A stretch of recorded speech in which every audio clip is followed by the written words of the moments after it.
के कुलपति के रूप में जिनके पास एक लंबा अनुभव है, वर्तमान में उत्तर प्रदेश सरकार के शिक्षा सलाहकार प्रोफेसर डीपी सिंह जी, प्रदेश सरकार के फर्मा क्षेत्र के सलाहकार और भारत के पूर्व drug controller doctor Jayant Singh ji, कुलपति मदन मोहन मालवीय प्रौद्योगिकी विश्वविद्यालय प्रोफेसर जेपी पांडे जी, कुलपति महायोगी गुरु गोरखनाथ आयुष विश्वविद्यालय गोरखपुर प्रोफेसर एके सिंह जी। आज के इस समारोह में महायोगी गोरखनाथ विश्वविद्यालय के कुलपति major general doctor Atul Vajpayee ji, Kashi Hindu विश्वविद्यालय रसायन शास्त्र विभाग से प्रोफेसर रामचंद्र रेड्डी जी, महायोगी गोरखनाथ विश्वविद्यालय कार्य समिति से जुड़े हुए हमारे पदाधिकारी प्रोफेसर शोभा गौड़ जी, डॉक्टर सीएम सिन्हा जी, श्री प्रमथनाथ मिश्र जी, श्री राम जन्म सिंह जी,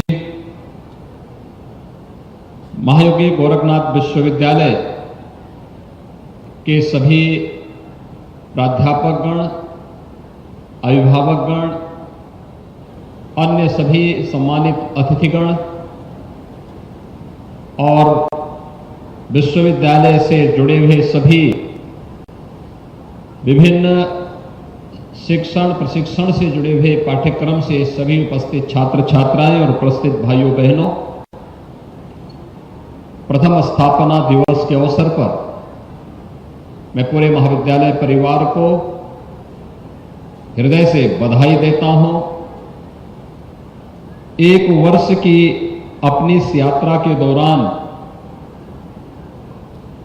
अनेक उतार चढ़ावों का सामना करते हुए जिस सुगमता सहजता के साथ महायोगी गोरखनाथ विश्वविद्यालय ने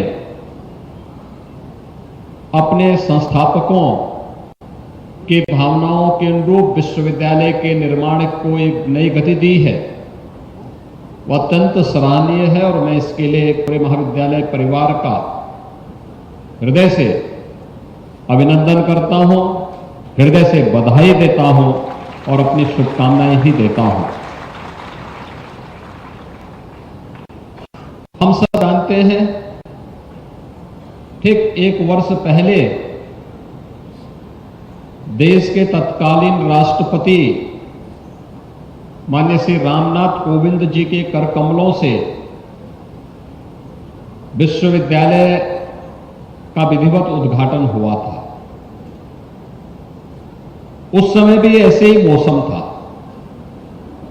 बारिश थी और उस दौरान भी ये लगता था कि कार्यक्रम हो पाएगा नहीं हो पाएगा, क्योंकि राष्ट्रपति जी के कार्यक्रम के देश से कैसे हम इन कार्यक्रमों को संपन्न करेंगे, एक बात थी। लेकिन प्रशासन के हौसलों ने और विश्वविद्यालय प्रशासन ने मिलकर के उस समय माननीय राष्ट्रपति जी के कार्यक्रम को बहुत कुशलतापूर्वक किया था। और ठीक एक वर्ष के बाद मैं वही सोच रहा था कि पिछले एक महीने से लोग बारिश के लिए तरस रहे थे। विश्वविद्यालय एक महीने पहले अपने स्थापना दिवस को मनाता, तो इतनी अच्छी बारिश एक महीने यहां पर हो गई होती। रात्रि से ही बारिश है और मेरे आगमन के कुछ पहले तक लगातार बारिश पड़ती रही, लेकिन उस सब के बावजूद आपके हौसलों ने आपको यहां तक लाने में और कार्यक्रम के प्रति आपकी रुचि को यहां पर बहुत स्पष्ट रूप से व्यक्त किया है। मैं इसके लिए भी आप सबका हृदय से अभिनंदन करता हूं। भाइयों बहनों, हम जब जीवन में किसी लक्ष्य को प्राप्त करने की ओर अग्रसर होते हैं तो हमेशा हमारे सामने कुछ चिंताएं होती हैं। चिंता इस बात की होती है कि पता नहीं क्या होगा, और हमारे जीवन की कठिनाई ही यहीं से शुरू होती है। हमें इति की चिंता होती है, अथ की नहीं। यानी हम लोग परिणाम की चिंता कार्य की शुरुआत होने के पहले ही करने लगते हैं, और यही हमारी सबसे बड़ी कठिनाई होती है। भगवान श्री कृष्ण ने गीता के उपदेश में अर्जुन को एक ही बात कही थी कि कर्मण्येवाधिकारस्ते मा फलेषु कदाचन। हे अर्जुन, कर्म करो, फल की चिंता मत करो। अगर हमने कुछ भी इससे प्रेरणा प्राप्त की होती तो हमारे कर्म के साथ ही हमारा फल भी जुड़ जाता, और हम इति की चिंता नहीं करते बल्कि अथ की चिंता करते, यानी कार्य की शुरुआत कैसे करनी है। अगर हम इसमें थोड़ी सी बुद्धि विवेक लगा लें तो अपने आप ही उसके परिणाम लक्षित होंगे। जो हम चाहते हैं उस प्रकार के परिणाम हम सबके सामने अपने आप ही आते हुए दिखाई देंगे। और इसलिए हम सबको अगर जीवन में सफलता के पथ पर अग्रसर होना है तो हमारा प्रयास कार्य की अच्छी शुरुआत की होनी चाहिए। अच्छी शुरुआत होगी, पूरी ईमानदारी और तन्मयता के साथ हम अगर उस कार्य के साथ जुड़ जाएंगे, दुनिया की कोई ताकत आपको सफलता की ऊंचाइयों तक पहुंचने से नहीं रोक सकती है। कोई आपके मार्ग में बैरियर नहीं बन सकता, कोई बाधा नहीं बन सकती है। अच्छी शुरुआत के लिए अपने आप को तैयार करिए, और विश्वविद्यालय ने अच्छी शुरुआत की है। यह अच्छी शुरुआत इस बात की गवाही देती है, विश्वविद्यालय में आज आयुर्वेद की बीएमएस की पढ़ाई भी प्रारंभ हो चुकी है।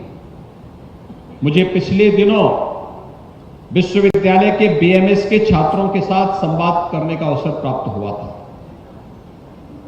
मुझे पिछले दिनों यहां पर और फिर इन लोगों के लखनऊ कुछ इन्होंने सेंट्रल लेबोरेटरी का इन लोगों ने वहां पर भ्रमण किया था, उस दौरान भी उनसे संवाद करने का अवसर प्राप्त हुआ था। उनके मन में एक हौसला है, एक जज्बा है। अभी मैं यहां पर देख रहा था नर्सिंग में ANM, GNM, post basic BSc nursing, BSc nursing, उनसे जुड़े हुए प्रशिक्षुओं ने जिन्होंने अपने अपनी क्लास में उत्तम स्थान प्राप्त किया है, उन्हें यहां पर विश्वविद्यालय ने सम्मानित किया। पैरामेडिकल के ढेर सारे पाठ्यक्रम यहां पर प्रारंभ हुए हैं। जो पूरी चिकित्सा स्वास्थ्य की नींव है, उसकी बैकबोन है, वह पाठ्यक्रम भी यहां पर प्रारंभ हो चुके हैं। इस नए सत्र में भी मुझे बताया गया कि अन्य अनेक कार्यक्रम यहां पर प्रारंभ हो रहे हैं, जो आज की आवश्यकता के अनुरूप इन छात्र छात्राओं को समाज और राष्ट्र के लिए अपने आप को एक योग्य नागरिक के रूप में साबित करने के उस प्रकार के पाठ्यक्रम उपलब्ध करवाने, और विश्वविद्यालय ने मेहनत करके प्रतिष्ठित संस्थाओं के साथ एमओयू करके इस कार्यक्रम को आगे बढ़ाया है। यह एक वर्ष की उपलब्धि के साथ उसे जोड़ा जा सकता है, और इसलिए एक वर्ष की इस उपलब्धि के लिए संतुष्टि के साथ ही हमें अपनी आगामी शिक्षा क्षेत्र की उन चुनौतियों की तरफ और स्वास्थ्य क्षेत्र की चुनौतियों की ओर अपने आप को तैयार करना होगा। क्योंकि विश्वविद्यालय आरोग्य धाम में स्थित है। यहां पर शिक्षा के साथ साथ स्वास्थ्य पर भी कार्य हो रहा है। और मैं भी देख रहा था, मैं एक दिन एक समाचार पत्र की रिपोर्टिंग देख रहा था। विश्वविद्यालय के जो कुलपति हैं major general doctor Atul Vajpayee, army medical corps के मेजर जनरल पद से अवकाश ग्रहण करने के बाद उन्होंने विश्वविद्यालय ज्वाइन किया और विश्वविद्यालय के कुलपति के रूप में आज अपनी सेवा दे रहे थे। उन्होंने यहां पर यहां पर चिकित्सालय भी है, और मुझे बताया गया कि आज पहले स्थापना दिवस में एक स्वास्थ्य मेला का आयोजन भी यहां पर आयोजित किया गया है। तो एक चिकित्सक होने के नाते एक स्वाभाविक जिज्ञासा कि इन क्षेत्रों में कौन से कारणों से अकस्मात लोगों की मौतें हो रही हैं, उसके कारण क्या है। उन्होंने विभिन्न यहां के चिकित्सालय के, गोरखनाथ चिकित्सालय के, medical college, AIIMS, district hospital और आसपास के क्षेत्रों के कुछ डाटा इकट्ठे किए।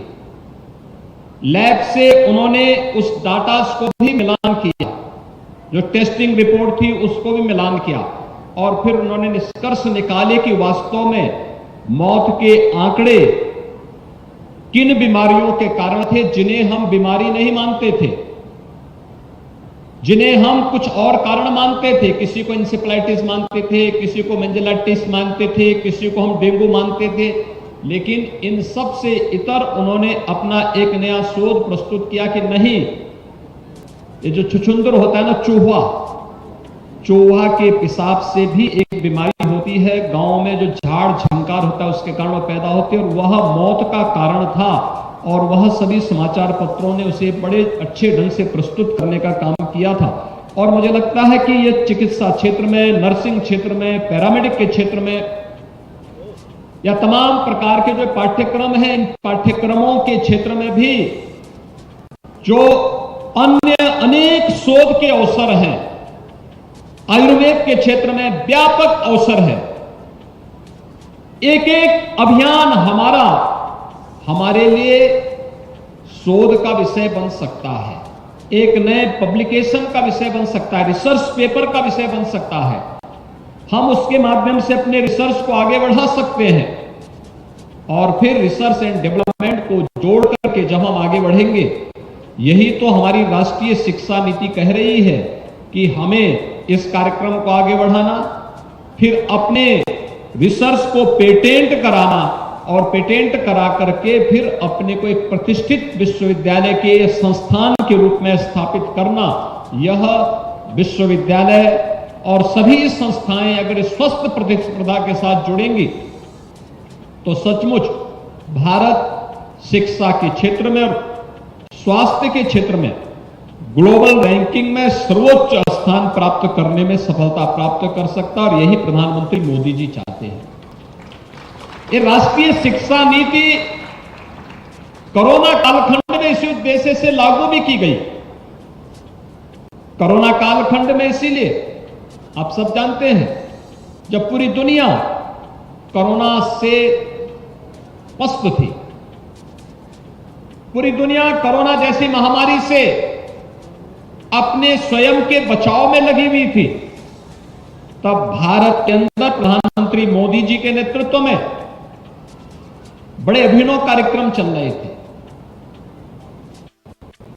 यहां पर जीवन भी बचाया जा रहा था और जीविका को भी बचाने का कार्य हो रहा था।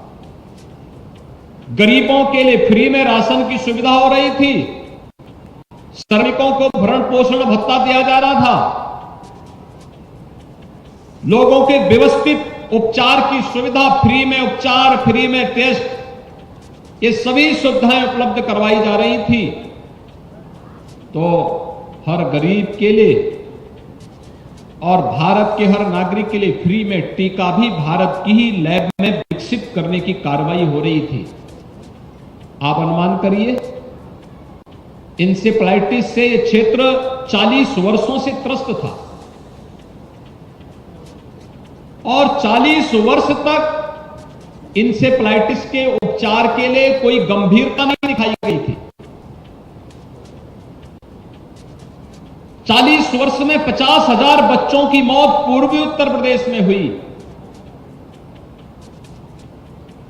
इंसेफ्लाइटिस का टीका, इसका वैक्सीन जापान ने 1905-6 में विकसित कर दिया था, और भारत के अंदर उस वैक्सीन को आने में 100 साल लगे। जब 2006-7-5-6 में जब संसद में अनेक बार मुद्दे को उठाने, सड़कों पर आंदोलन करने के परिणाम स्वरूप 100 साल के बाद इसका वैक्सीन, आपका इंसेफ्लाइटिस का वैक्सीन पूर्वी उत्तर प्रदेश में आ पाया था। कि पिछली सरकारों की कार्य पद्धति थी, लेकिन कोरोना महामारी आई, 9 महीने के अंदर भारत वैक्सीन लेकर के आ गया और विश्व स्तरीय वैक्सीन जिसको दुनिया ने भी जिसके प्रभाव को स्वीकारा, आज वो वैक्सीन भारत के पास है और 200 करोड़ वैक्सीन की डोजेज भारत के अंदर अब तक सफलतापूर्वक लग चुकी है। और वैक्सीन का जो कैंपेन चल रहा है पूरे देश के अंदर सफलता की जिन नई ऊंचाइयों को प्राप्त कर रहा है। उत्तर प्रदेश ने स्वयं 36 करोड़ वैक्सीन की डोजेज लगा दी है। ये चीजें साबित करती हैं कि करने की इच्छा शक्ति हो। अगर हम लोग ये डरते कि पता नहीं क्या होगा, मोदी जी भी यही सोचते तो क्या हम वैक्सीन ले पाते? क्या हम 80 करोड़ गरीबों को देश के अंदर और 15 करोड़ गरीबों को उत्तर प्रदेश के अंदर क्या फ्री में राशन दे पाते? फ्री में उपचार और फ्री में टेस्ट की सुविधा उपलब्ध करा पाते? हम भी हाथ पे हाथ धरे बैठे रहते तो क्या 1 करोड़ श्रमिक और कामगार जो अपना अपना काम धाम छोड़ करके वापस आ रहे थे, क्या इन्हें हम उनके गंतव्य तक पहुंचा पाते? कभी नहीं।